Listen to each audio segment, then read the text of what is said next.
How's it going, everyone? Welcome to another episode of the Bodacious Rant. I hope everybody's doing good. You know, everybody's living life. Me and Bern sure are. A lot of good entertainment this last week, and I keep thinking like it's already next week is already gonna be Thanksgiving. Like holy smokes!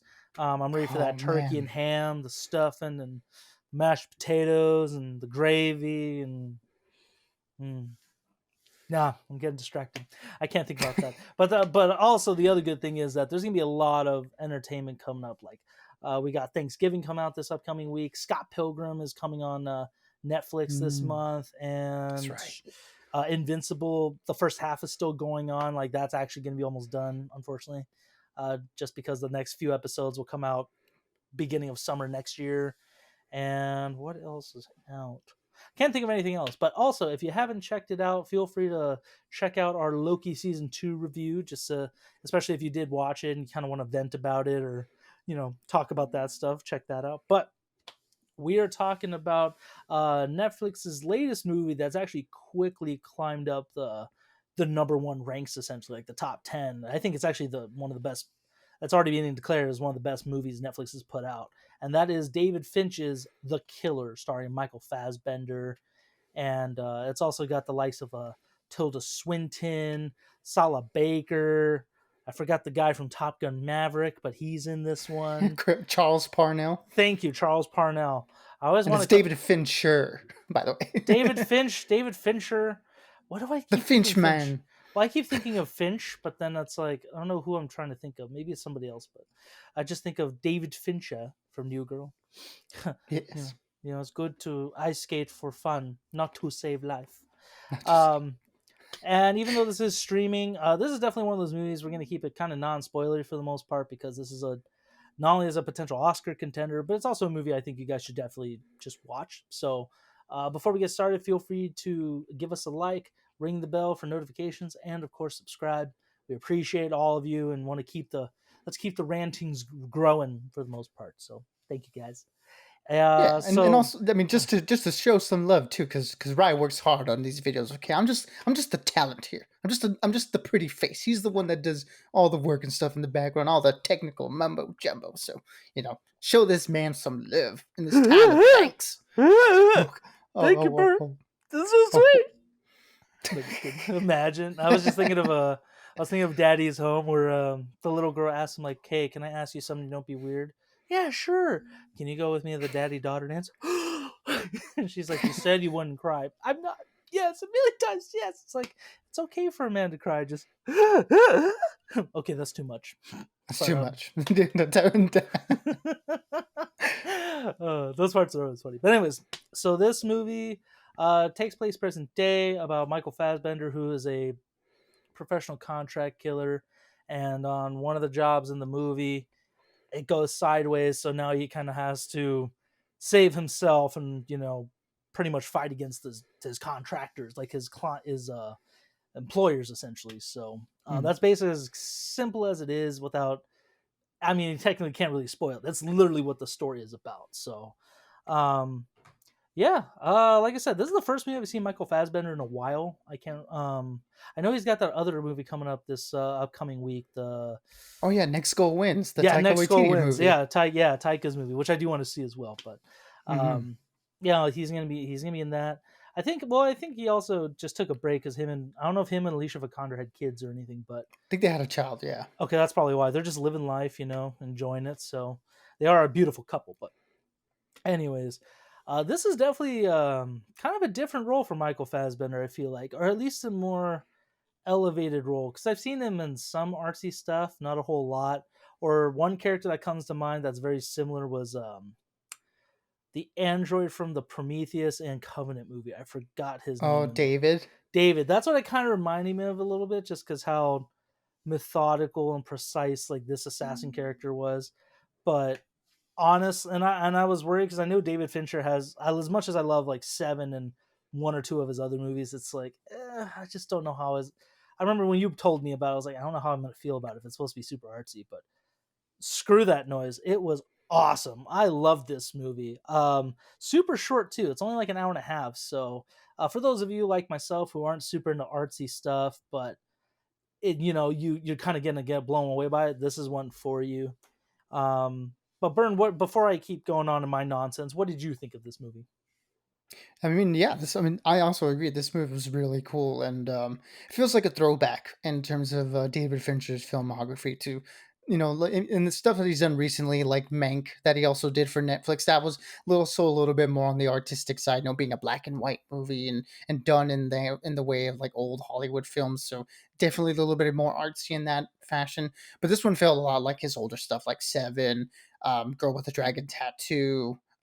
Just to name a few things, the movies where it's like it feeds back into what his core is. It feels like as a filmmaker, where it's like these dark stories about these really interesting characters and seeing them doing some really messed up stuff. Like he does revel in the darkness a little bit, but he films it really well. So that's why a lot of people are huge fans of his, because he depicts that stuff really well, and it has a very interesting eye. So, me, I was very excited for this movie because it did seem like that was going to be the case, where it's like we're going to get a little bit of the older style David Fincher movie and less so of the more, Oscar minded approach filmmaker that he's been in the more recent years, which isn't bad. Everyone in their filmmaking careers wants to get the awards recognition at some point, but and in this one, it feels like he's back to his old ways, and I really enjoyed it for that aspect. Really cool take on I guess the international spy type revenge thriller movie, done so with the David Fincher sensibilities, where it's very methodical, it's very slow, and you're just kind of living in the mind of this really messed up character, and I mean Michael Fassbender's the perfect choice to kind of portray this role, and I mean, a lot of the movies just his internal monologue and watching him go about his days and how he's planning certain things, and at no point was it boring for me. It was always very interesting, and it was always very dynamic. So really, really cool stuff here all around. Yeah, I was telling you when after I watched it, I thought what sets this apart from like the typical assassin, movies is because this character is so methodical and he's actually really grounded for the most part. Where, not giving it away, but the stunts feel practical for the most thing. There's no real CGI in this movie, or at least none that I could think of. And yeah, like I said, this is an assassin. I feel like a lot of people can think like, okay, he kind of makes it look doable for the most part, and but his inner monologue is so trippy because he's really breaking everything down, and it's just kind of good commentary for um, like the class system in the U.S. as well as maybe like people like myself who overthink. There's always a lot of inner monologue going on. They don't think about daily activities and stuff. So um, that's why I think I really liked it too. It's just something kind of relatable. But having said all that, like I said, with the action, the production, the cinematography alone, I'm gonna give this movie a hard 4 out of 5. It's a really good movie to watch. It's also, I would say, it's kind of like Drive and mm, I don't know. I can't think of like a really good like spy movie right now, but it'll hit me I later. would just say like the Drive version of a James Bond movie. you know. Yeah, no, that's actually pretty accurate. It basically is like, very grounded and practical, kind of like Drive was. So, yeah, like I said, on Netflix, definitely recommend checking it out. And it's just awesome. But Burn, what would you rate this movie as well? Yeah, I mean, look, this one's gonna also be a 4 out of 5 for me, as for all the reasons you just mentioned. And I mean, obviously, like David Fincher's a really capable director. He's done some really good stuff, and this is one that I don't think people will have at the top of his list, but I think it's one that's gonna be that a lot of people revisit just because of that really cool factor. Like where you can just kind of throw this movie on and just kind of like live in the vibe for almost like 2 hours, which is really cool. And also, I mean, the performances are all great. The script is really lean and mean. It does lack a little bit of emotionality. I'll say that this is a very cold movie, a lot like the main protagonist of it. Very distant, very not really reveling in their emotions at all. So that may be one of those things that leaves people a little bit wanting at the end of it. But at the same time, the movie isn't trying to achieve that. It isn't trying to make you sympathize with anything that's going on in the movie. So, I can't fault it for that really. But yeah, like you mentioned, the cinematography is super slick. Obviously one of things that David Fincher is known for. Really well shot movies, and the score too by Trent Reznor and Atticus Ross really just works with the visuals to give you this really cool, like pulpy, uh, very cool and I mean cool is the basic word that you want to use here because it's just overall like a really cool and slick movie, but and all the elements of the production really lend itself to that. Like I said, it's not aiming super high to like be anything like greater than it is. It's just trying to give you a really interesting look at an international assassin story. And yeah, I mean, a 4 out of 5. I definitely recommend people check this out on Netflix.